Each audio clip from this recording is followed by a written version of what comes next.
kabar Ananda yang ada di rumah semuanya? Semoga Ananda sehat walafiat. Amin. Hari ini Bu Dede mau cerita tentang Nabi Ismail kecil ya. Gimana Nabi Ismail bersedia dikurbankan. Ceritanya ya, dengarkan ya. Tapi sebelum Bu Dede bercerita, kita bernyanyi dulu yuk tentang 25 Nabi. Ada yang masih ingat? Adam, Idris, Nuh, dan Hud, Soleh, Ibrahim, dan Lut, Ismail, Ishak, Yakub, Yusuf, Ayub, dan Su'eb, Musa, Harun, Zulkifli, Daud, Sulaiman, Ilyas, Ilyasa, Yunus, Zakaria, Yahya, Isa, akhirnya Muhammad. Nah, itu cerita Nabi kita siapa? Nabi Muhammad. Tapi waktu hari ini Bu Dede mau bercerita tentang Nabi Ismail kecil yang bersedia dikurbankan. Nah, ini ceritanya. Nabi Ismail adalah putra dari Nabi Ibrahim. Bundanya bernama Siti Hajar. Waktu itu Nabi Ismail tinggal bersama Bunda Hajar dan ayahnya Ibrahim. Tetapi ayahnya yaitu Nabi Ibrahim diperintahkan Allah untuk berdakwah ke tempat lain. Akhirnya Nabi Ismail kecil dan Bunda Hajar tinggal berdua di padang pasir. Wah, bekalnya lama-lama habis. Ismail kecil pun menangis. Waktu itu masih bayi. Wah, akhirnya Nabi Ismail terus menangis, bekalnya habis. Akhirnya Bunda Hajar berlari, siapa tahu di Bukit Sofa ada air. Berlarilah Bunda Hajar ke Bukit Sofa, lari ke sana. Tidak ada, kosong. Lari lagi ke Bukit Marwa. Tidak ada, lari lagi. Sampai 7 kali Bunda Hajar berlari mencari air. Siapa tahu di Bukit Sofa atau Marwah ada air.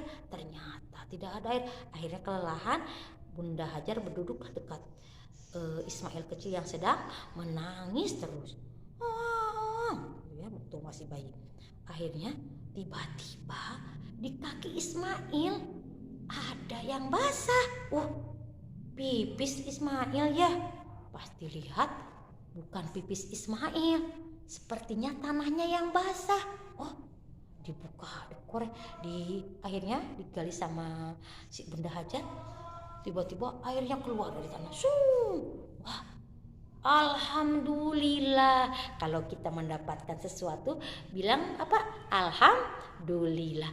Si Bunda Hajar bilang alhamdulillah. Allah telah memberikan air kepada kami, yaitu untuk Ismail kecil dan bundanya ya. Akhirnya tempat itu diketahui oleh para binatang, mas burung tahu ada air di sana. Kemudian lama-lama masyarakat sekitar sana pun berdatangan karena mendapatkan pasti ada burung di sana, ada binatang, pasti ada kehidupan, ada air. Akhirnya lama-lama kampung Mekah itu menjadi subur karena berkat air Zam-Zam yang dekat Nabi Ismail kecil dulu. Wah, senang semuanya. Mekah menjadi negeri yang makmur atas doa Nabi Ibrahim. Nabi Ismail tambah besar, tambah remaja. Wah, alhamdulillah udah remaja. Kemudian ayahnya yang kecil pun menjadi seorang Ismail yang remaja. Lama-lama ayahnya datang. Siapa namanya ayah Nabi Ismail? Ibrahim. Nabi Ibrahim kemudian kembali ke Bunda Hajar Ismail. Senang banget kan kita kalau ditinggal lama sama ayah kemudian pulang, senang. Ismail juga senang. Ayah pulang, alhamdulillah. Segala sesuatu kalau kita mendapatkan sesuatu bilang Pak, alhamdulillah ayah udah pulang, senang ya. Tapi besoknya Nabi Ibrahim bermimpi. Mimpi apa ya? Dalam mimpinya, mimpi menyembelih Ismail. Terperanjat Ibrahim.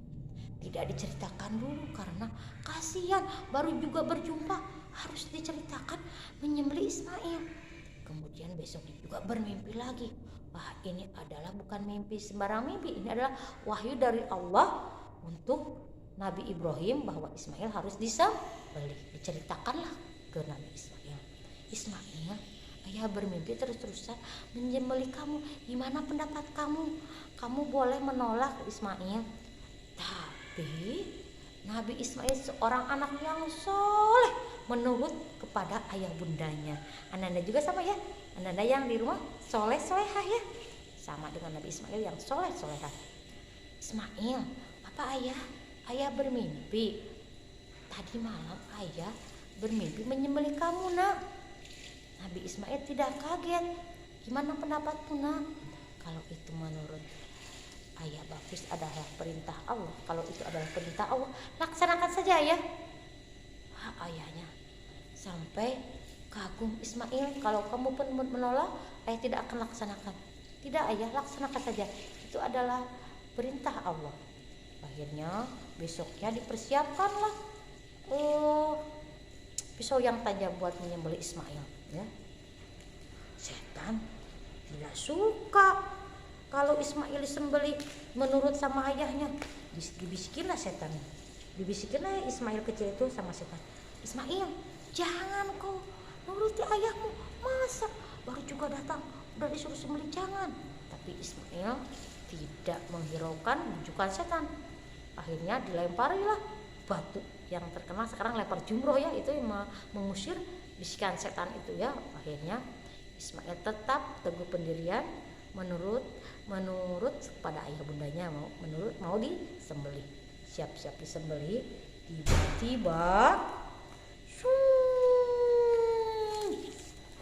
Nabi Ismail mau disembelih, ada datang seekor domba yang besar. Kata malaikat, wahai Ibrahim, Ismail jangan disembelih. Ini adalah pengganti Ismail untuk disembelih. Bukan Ismail, karena Ismail adalah seorang anak yang soleh, yang menurut ayah bunda tidak melawan. Inilah pengganti untuk anak yang soleh. Nabi Ismail tidak jadi disembelih, yang disembelih adalah seekor domba. Karena Allah Maha Penyayang, Allah menguji Ismail dan Ibrahim, mau enggak menurut sama Allah. Ternyata dua-duanya juga seorang hamba yang soleh ya, nabi yang soleh. Akhirnya Allah Maha Penyayang kepada Ismail dan Ibrahim, digantikanlah sampai sekarang hewan yang dikurbankan adalah bukan orang. Kalau dikurbankan orang, habislah sekarang para pemuda ya. Jadi yang dikurban adalah domba. Kalau kita sudah mampu untuk berkurban, setiap tahun bulan Zulhijjah disunatkan untuk berkurban ya. Satu orang, misalnya Anda sudah mampu kurban seekor domba, boleh beli domba, kemudian dikurbankan, bagikan dagingnya kepada yang lain. Kalau sapi, iya sekarang banyak sapi ya. Kalau sapi boleh patungan ya, untuk 7 orang. Kalau yang di Arab unta untuk 5 orang ya. Setan ke Ismail supaya jangan disembelih ya. Nah, diabadikan.